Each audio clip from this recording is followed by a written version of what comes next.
not some off in the future. We, right today, are in the place where even high school kids, or maybe even younger, can actually create a national resource that's available to everyone in the world.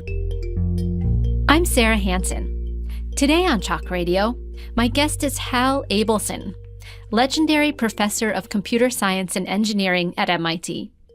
Hal came to MIT as a graduate student in 1969 and has been teaching here since 1972.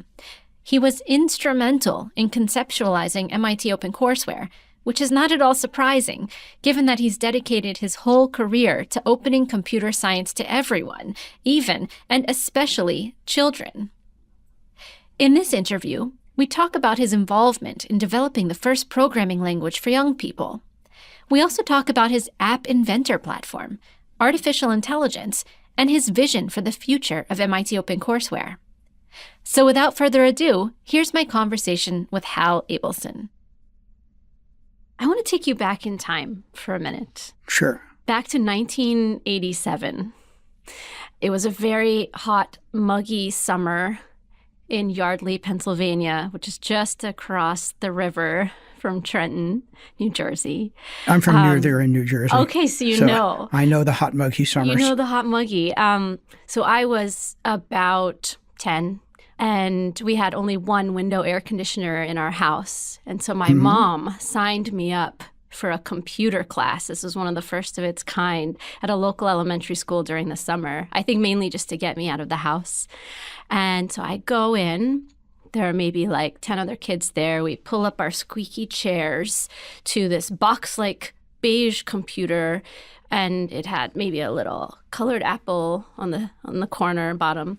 And turned on the screen. It was black, and like some green lines flashed. And then a little turtle showed up named Logo. And the teachers began to teach us how to make the logo go up 4 squares, right 4 squares. And that was my first introduction to computing, really. Mm-hmm. And I never thought that I would be sitting across from the person who helped invent Logo, like the first computer programming language for children. And that's you. Could you tell me about your involvement? Oh, well, my involvement with Logo goes way back to 69 or 1970.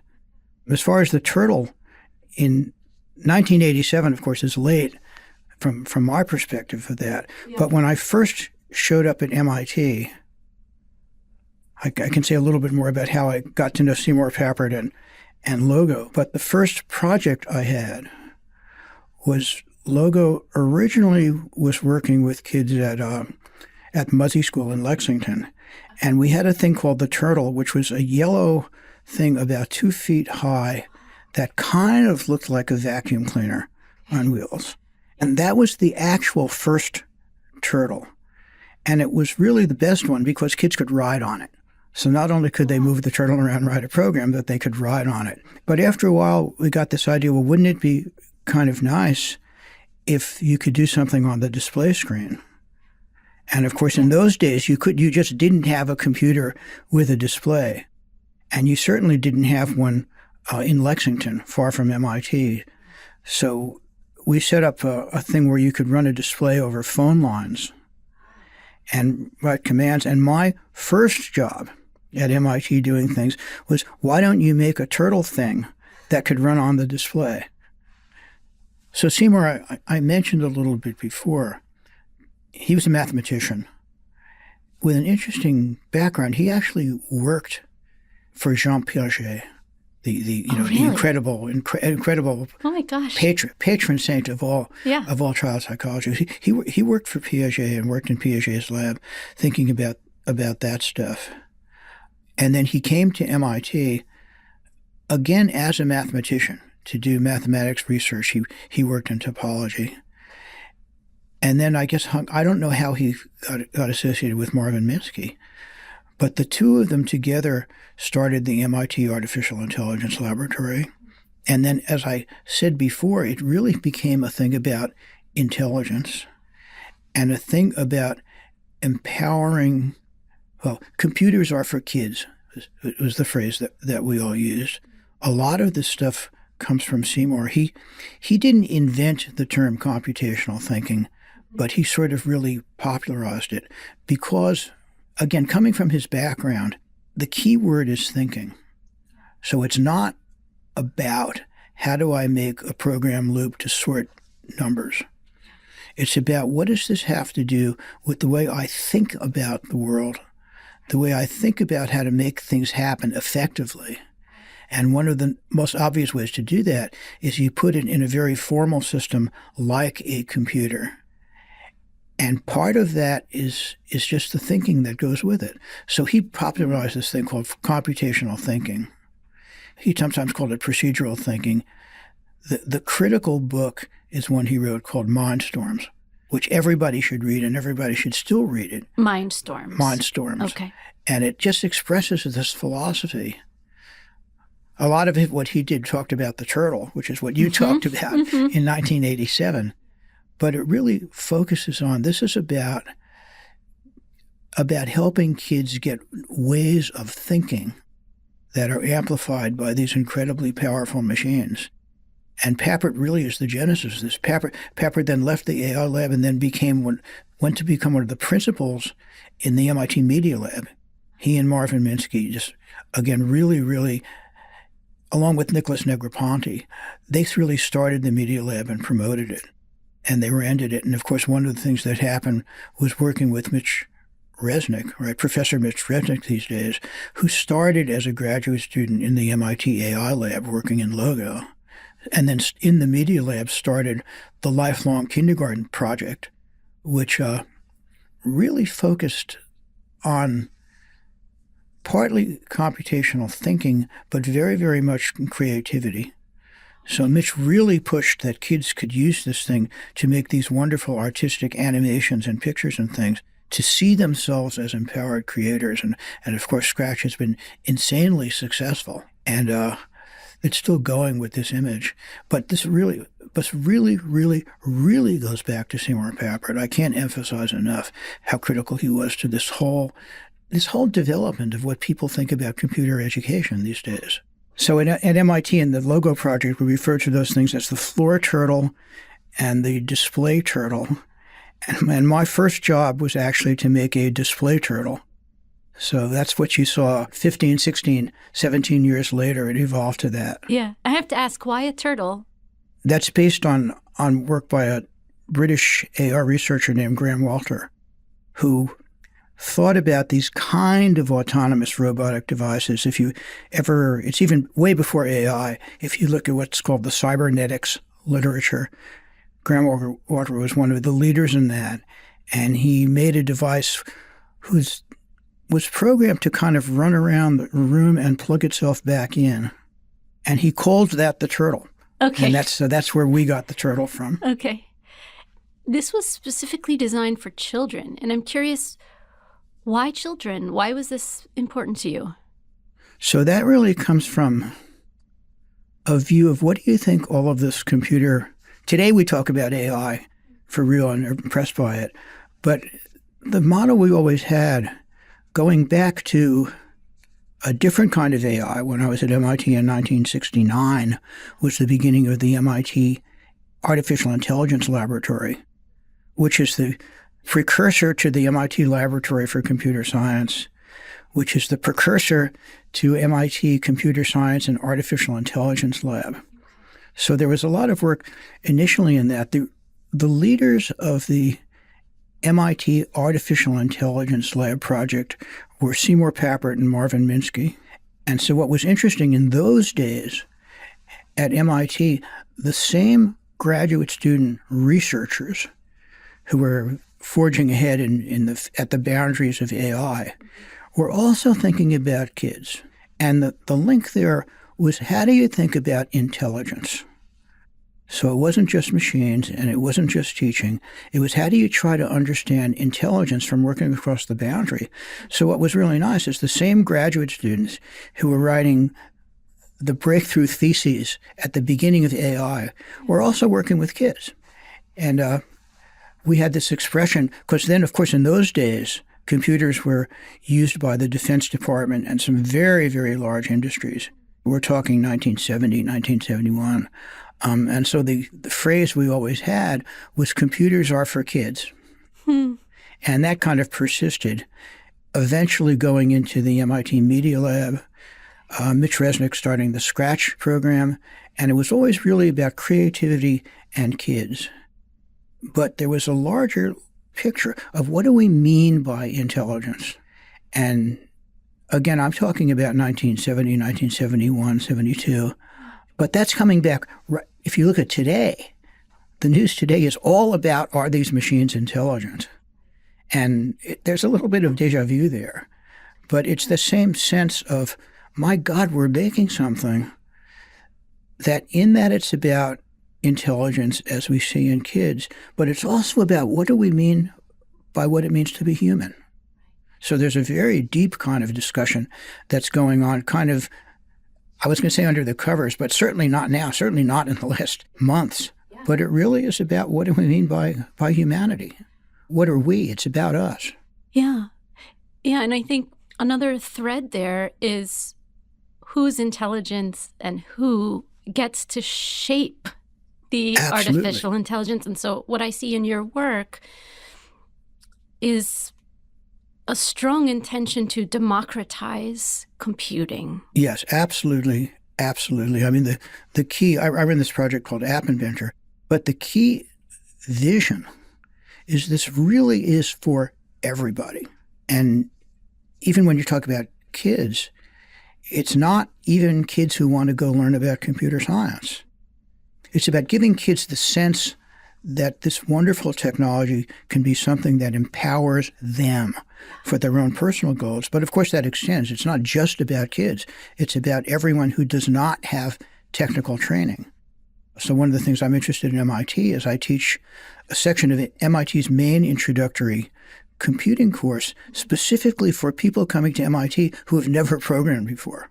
But it really is saying you don't really need this technical background, because the critical thing, you used the word democratization. The critical thing is, do you view this technology that's happening and transforming the world as something for you that can improve your life personally? And so you see that in kids. We do most of our focus on middle school kids, but also we work with younger kids, and we even have some projects with adults. Another project that I'm doing in mine is we're creating apps to residents at Maine State Prison. So that's certainly an example of adults. But so kids are sort of a very visible, interesting part of it. But it really is a message that this ought to be for everyone. And that's really the underlying principle of the App Inventor. And I'm wondering if you could tell me a little bit about the App Inventor, what it allows people to do, even if they don't have a technical background. Right. I mean, especially if they don't have a technical background. That's what we really, really, really care about. When I talk about App Inventor, I use the phrase computational action. You hear a lot of stuff going on in education where people talk about computational thinking, which is extremely important. And in fact, Seymour Papert is pretty much the originator of that idea. But I want to distinguish computational thinking, which means learning about the concepts of computing and all of this stuff, from a thing called computational action, which is how do I see this technology as something that can improve my life, that can improve my family's life, that can go on and even talk about maybe my country. And the moonshot is, can that be an attitude that goes to everyone in the world? Even young kids, and even in the poorest countries. So let me give you a couple of examples. Dharavi, which is outside of Mumbai in India, is one of the largest slums in Asia. So it's got about 1 million people, and the average family income is something like $100 a month. So there's a thing in Dharavi, in addition to all this other stuff, there's a group in Dharavi called the Dharavi Girls for Change. These are girls from sort of like age 13 to 16. And what they do is they create technology and mobile apps, a lot using App Inventor, to improve the lives of the people around them in Dharavi. So one of the apps they made is something where you can schedule your family's time at the community water distribution plant. Because you can imagine if you don't do that, you have to go there and you have to wait, and there are fights and there's arguments and all of this stuff. And of course, you know who the family is going to send to have to wait and argue with everybody else. It's their teenage daughter. So these girls see this use of technology. They've made an app that does this scheduling as something that can directly have an impact on their lives, right? Not a thing that, well, maybe they'll learn about computing and maybe someday they would go to get higher education or something like that. Something that they can do right now, and they see this thing immediately as something that's a benefit to them and their families. Another one from that same group is they made an app called Women Fight Back. And it's inspired by them watching their mothers coming back from work after dark in the slum. And so they've made an app that's specifically for that. And what does it have? Well, of course, it has a thing to call for help. It has a thing to saying where you can get information. It has a thing where you can broadcast where you are and figure where you are. But again, it's not to them an abstract thing. It's saying, how does this technology really improve my life and my family's life? So that's one example of what's at the core of App Inventor. Right, another one to talk about is Moldova, which you know something about. So Moldova has, in addition to problems with Russia, it has a problem with hepatitis B because there's a real need for pure water. You were going to say something about that because you have experience. Yeah. So I was in the Peace Corps in Moldova a lifetime ago from 2000 to 2002. And Peace Corps issued me a water distiller when I got there because there weren't potable water sources. So I would spend 12 hours to get half a gallon of drinking water. And of course, that took enormous amounts of electricity, and that was enormously expensive.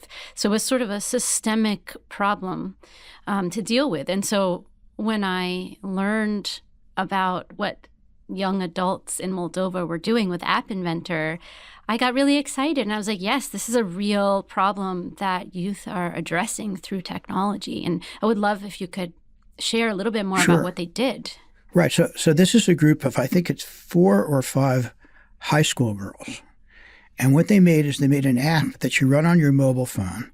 What you do, if you go around, if you find a source of water, you take a picture of that. You fill out a little questionnaire that says something like, is the quality good or something else, and a couple of other things like, oh, at this well, the pump handle is broken, so you can't use it. What today is a pretty simple app, but a very direct one. But then what they did is they used that and put it into a database that they put on, in this case, Google Maps. And so if you're driving around Moldova, you see a picture on the map of where the good water resources are. And that, it's not that the app is such a wonderful thing or such high technology. It's just imagine there is now a group of 4 high school girls who have created what you can call a national resource that's available not only to everyone driving around Moldova, but in principle to everyone in the world. And that's amazing. That's kind of what I refer to when I talk about there are these moonshot things about this technology should be for everyone. And just realize that not some off in the future, we right today are in the place where even high school kids, or maybe even younger, can actually create a national resource that's available to everyone in the world. You have to keep saying it to yourself because it's incredible. If you sort of said that 3 years ago, it would be almost unbelievable. It's the kind of thing where if you sort of said to the researchers here at MIT 5 years ago or 10 years ago, they'd say, you're kidding. We couldn't possibly do that. That's a thing that a giant company needs to do. And now you get to the place where 4 kids can do it. Yeah. But I have to ask, how do you and your research group make it that easy? Could I go on App Inventor and start inventing apps? Oh, sure. But what behind the scenes work do you have to do to make it so easy for people without technical experience to make these Well, there's apps? a lot of behind the thing. The most visible one is you actually create these programs by the program elements kind of look like Tinker Toy blocks. And you go to the screen and you drag them around and piece them together.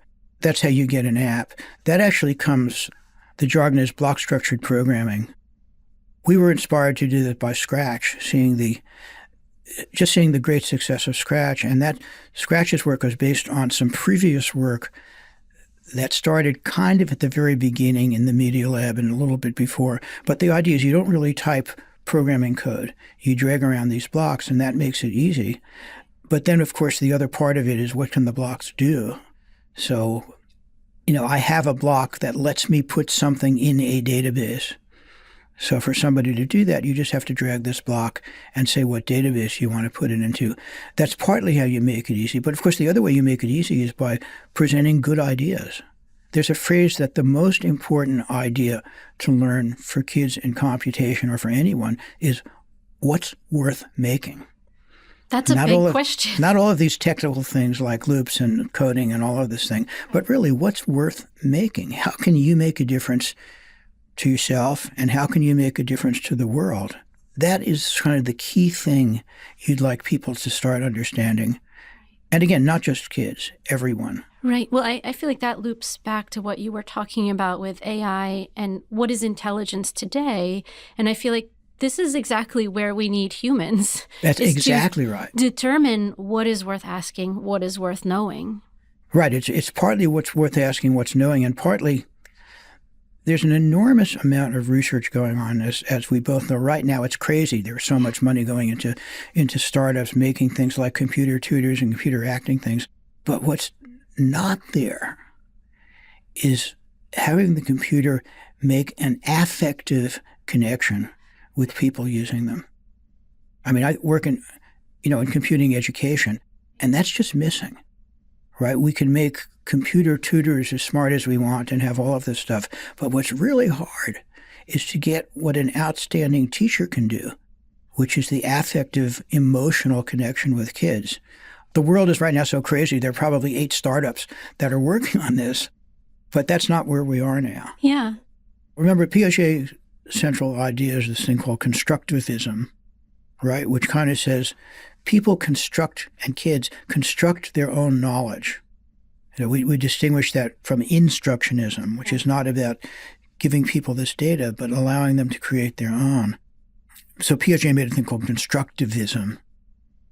The thing we talk about at MIT in our project, and very much in Scratch, is a thing that Seymour invented called constructionism, not constructivism, but constructionism, which highlights the importance of making things.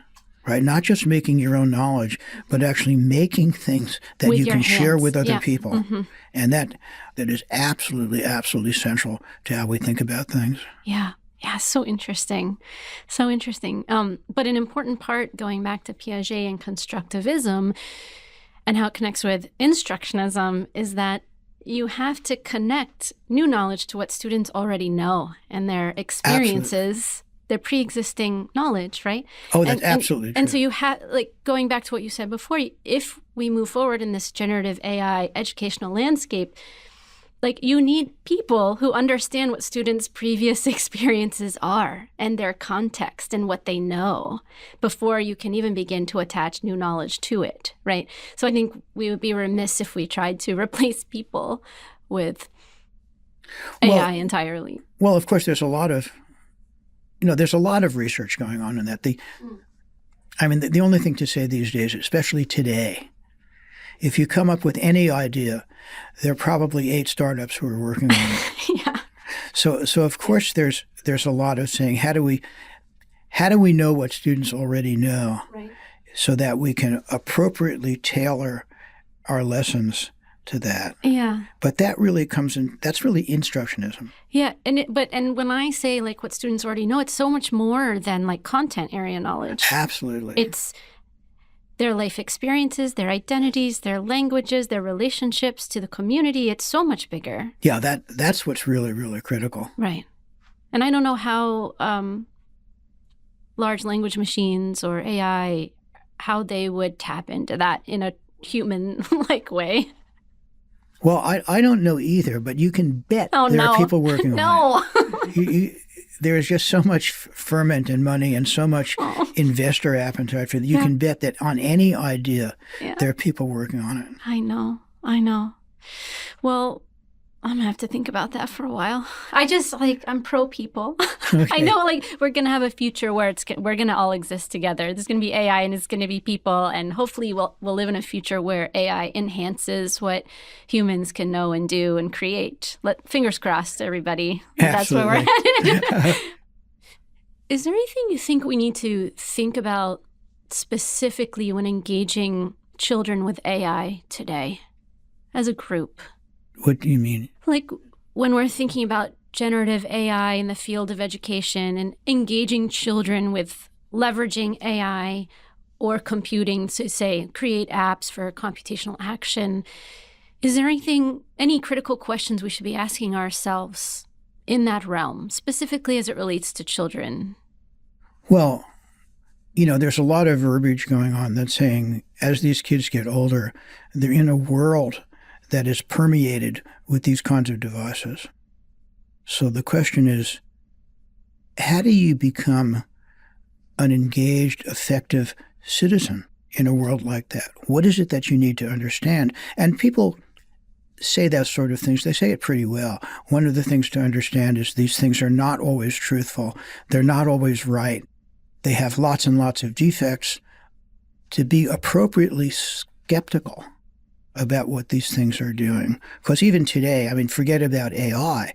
You see the crazy effects of something appears on the computer and people tend to believe it, right? That already has enough harmful effects in society. But imagine that expanding to a greater degree where you really have these AI things and they sound incredibly convincing, but what they're saying is nonsense.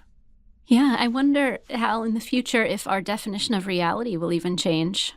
Oh, that's a really, really good point. I'm so glad you said that, because what happens, again, with respect to, let's think about these AI systems. These AI systems do what they do because they're trained on a lot of data from the internet.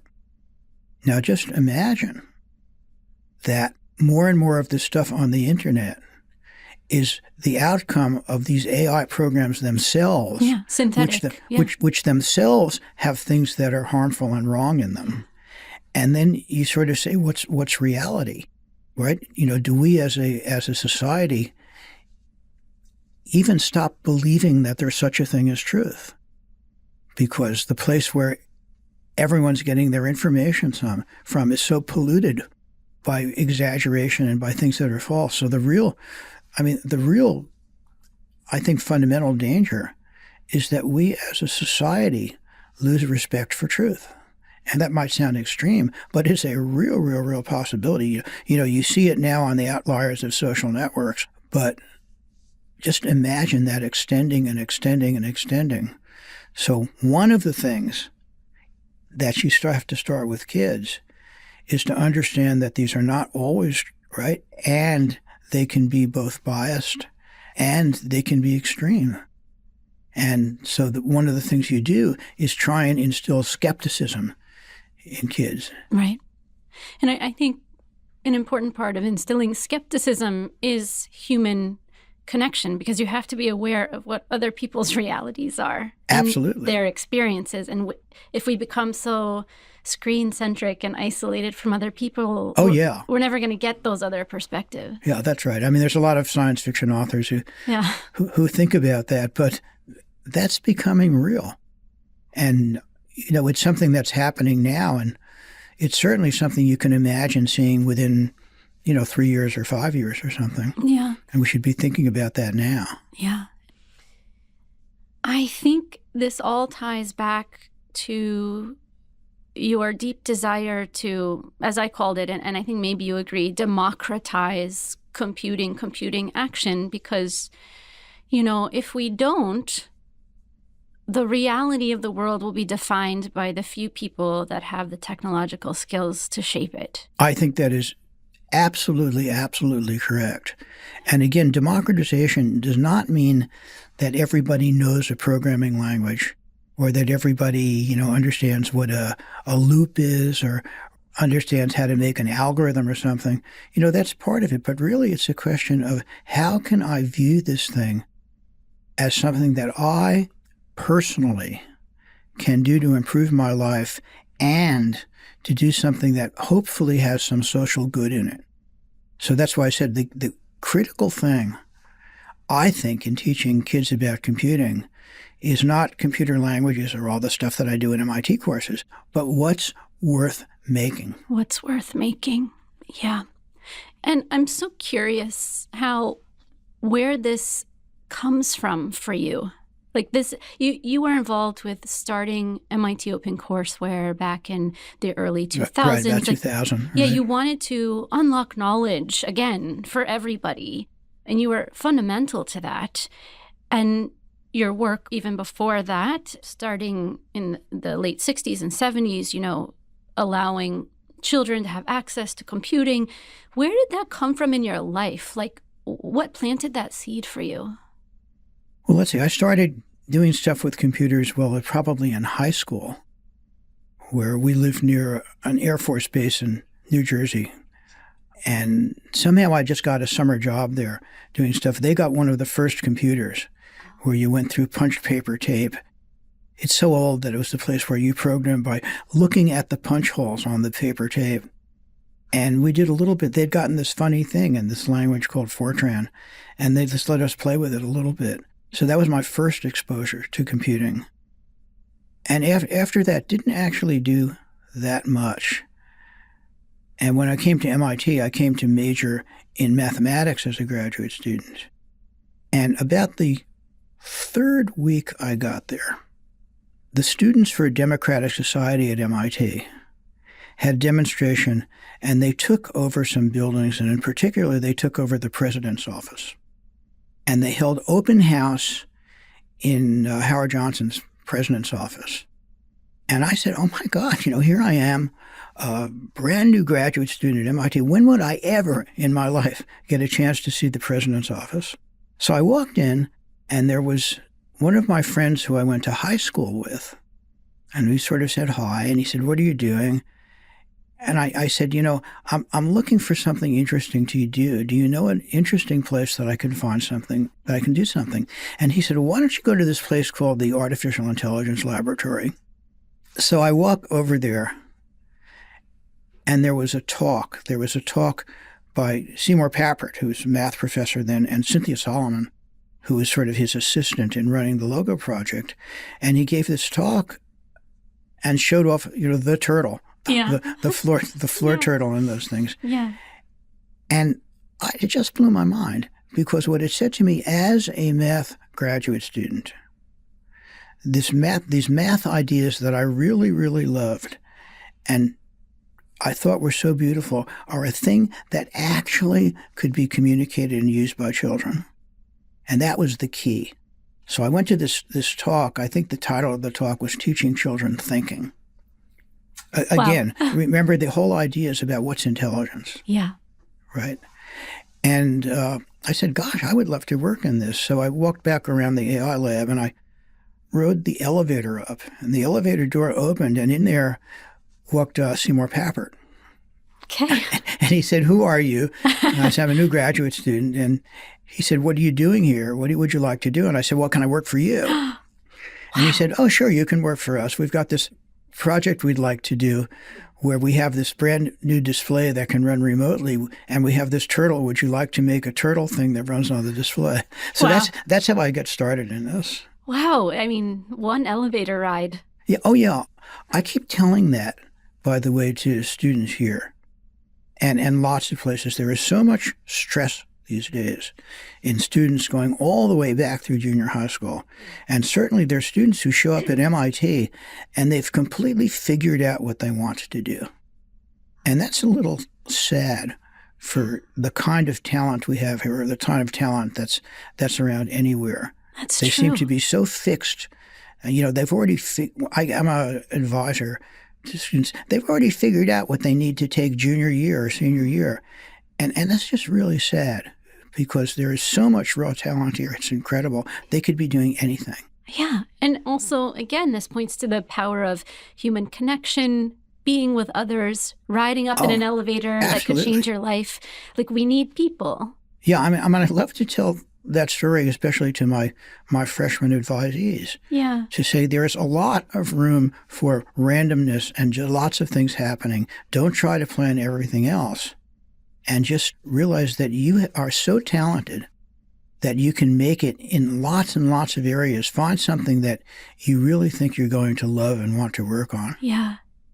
Well, I would be remiss if I didn't ask you just a little bit more about your role in starting MIT OpenCourseWare. I'd love to hear like a little bit about the critical decisions you were making about democratizing education back then, and then like where you personally would like to see OCW going in the future. Oh, okay. Yeah.